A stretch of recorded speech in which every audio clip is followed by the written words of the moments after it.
देखो हम लोग फिर से आते हैं और अपने इस सेगमेंट को कंप्लीट करते हैं। वर्गमूल में से आज हम वर्गमूल निकालना आपको सिखाने जा रहे हैं मेरे बच्चे।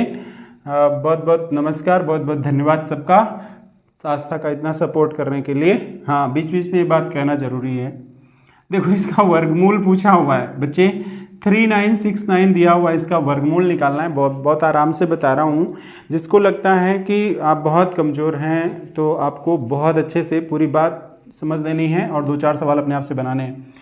जब वर्गमूल निकालना हो तो इधर इस तरफ से दाहिने साइड से ऐसे करके आप जोड़े बनाइए। तो एक जोड़ा ये बन गया, एक जोड़ा ये बन गया। अब ऐसा नंबर सोचिए जिसको यहाँ पर भी रखा जाए और यहाँ पर भी रखा जाए और दोनों और एक ही नंबर होगा, और इन दोनों को जब आपस में गुणा करेंगे तो वो 39 से ज़्यादा ना हो, मतलब सेम नंबर रखना है। जैसे 4 यहाँ रखा और 4 यहाँ, तो 4 चौके 16, लेकिन ये बहुत कम है। अच्छा 5 अगर सोचा आपने तो फिर 5 रखिए, तो क्या हो जाएगा 5 5 5 5 25। सोचिए कुछ और अधिक हो सकता है क्या? मुझे लग रहा है 6 6 36, तो 6 6 36।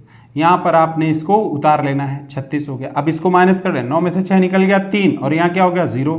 और इधर से जब आप उतारेंगे ना बच्चे, तो एक नंबर नहीं उतारना है, पूरा जोड़ा उतारना है। तो आपको 6 9 उतार लेना है, ठीक है। यहाँ पर इस नंबर को देखना, ये जितना होगा, अगर 6 है तो इसमें नीचे 6 ही जोड़ दो, अगर 2 होगा तो 2 ही जोड़ के नीचे उतार लो। तो 6 और 6 कितना हो गया? 12 हो गया। अब आपको कोई ऐसा नंबर सोचना है जिसको यहाँ भी रखना है और यहाँ भी रखना है, और फिर उसी नंबर से, जैसे मालूम पड़े आपने 2 सोचा हुआ है, ठीक है, तो यहाँ भी 2 रखना है, यहाँ भी 2 रखना है, और इसी 2 से क्या करना है? मल्टीप्लाई करना है इस पूरे में। तो 2 दूनी 4 है ना, और 2 दूनी 4, 2 1 के 2, ऐसे ही करना है। सेम नंबर सोच करके रखना है और कोशिश करना है इसके नजदीक में बैठे, इससे ज्यादा ना होने पाए। तो 2 से तो बहुत कम है, एक काम करते हैं 3 में चलते हैं। तो 3 यहां भी रख दिया और 3 यहां भी रख दिया, इसको भी हटा दो बच्चे।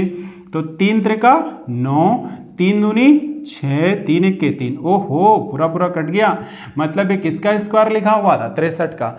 वो अलग की बात है कि कभी मैं आपको ये सिखाऊंगा बिना इसके, लेकिन आपको ये वर्गमूल निकालना बेसिक से तो आना ही चाहिए। आपको अपनी प्राइमरी नीड को ख्याल करते हुए आपको बड़ा बेसिक वाला तो पता ही रहना चाहिए। शॉर्टकट तो बहुत बात की बात है, वो तो हम करा ही लेंगे आपसे, ठीक है, उसकी हेडक नहीं है।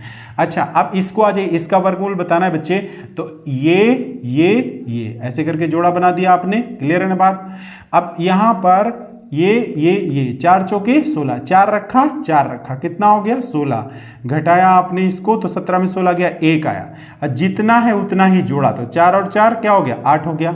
यहां से पूरा जोड़ा उतारोगे आप तो कितना उतार लिया आप? 47 उतार लिए। अब कोई ऐसा नंबर जिसको यहां भी रखो यहां भी रखो, जैसे अगर हम 2 सोच लें तो 2 और 2 का, इसी 2 का गुणा कराए, 2 दूनी 4, 2 8 16, ज्यादा हो गया, तो एक ही बार जाएगा डेफिनेटली, कोई इश्यू नहीं है, एक बार ले जाइए।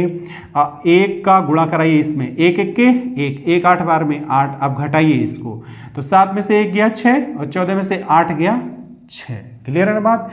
अब यहां से फिर से आपका पूरा पेयर उतर के आएगा, और ये कितना है 24 है। अब बच्चे फिर से यहाँ इकाई में 1 है ना, तो 1 ही जोड़ करके आप उसे नीचे उतारो, तो 1 जोड़ दिया तो ये क्या हो गया 82 हो गया। अब कोई नंबर ऐसे सोचो जो यहां पर भी रखा जाए और यहां पर भी रखा जाए, और उसी संख्या से पूरे में, जैसे हमने, अब इसको देखो जरा, अगर मैं 8 ले लूं तो 8 8 64 नजदीक बैठ रहा है, तो मैं 8 लेने जा रहा हूं। अब देखूंगा सही है कि नहीं, हो सकता है सही बैठे। 8 8 64 लग रहा है सही बैठेगा। 8 दूनी 16, 16 और 4 20, और 2 22, और 8 8 64 65 66, पूरा पूरा बन गया। इसका मतलब क्या है कि ये जो लिखा हुआ ये किसका वर्ग है? ये 418 का। तो आपका आंसर कौन सा वाला होगा? ये वाला होगा। इसमें आंसर कौन सा वाला होगा? ये वाला। तो वर्गमूल निकालने आपको बड़ा बेसिक से जो एक तरह से आना ही चाहिए, वो बात तो आपको क्लियर हो गई होगी संभवतः। अच्छा, वीडियो को शेयर करते रहना है, लाइक सब्सक्राइब ज़्यादा से ज़्यादा, ठीक है।